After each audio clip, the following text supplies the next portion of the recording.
We all know, don't we, that the idea that God is a consuming fire is just an Old Testament idea.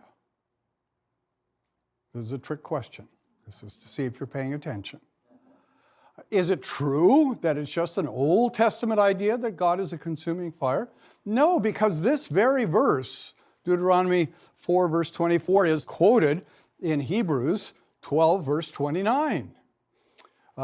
When the author of the letter to the Hebrews is talking about the importance of worship and the seriousness of worship and how we're to worship God with reverence and awe.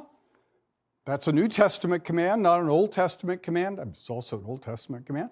It's a New Testament command. Worship God with reverence and with awe. Why?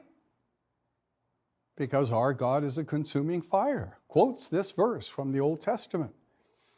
There are a lot of people today who want to say in churches, well, it's a very different attitude in the New Testament from the Old Testament about worship.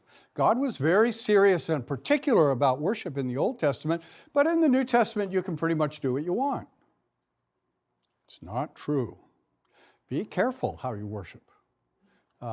That's the message of the Scripture all the way through. Worship is a lot simpler in the New Covenant than it was in the Old, but it's no less serious.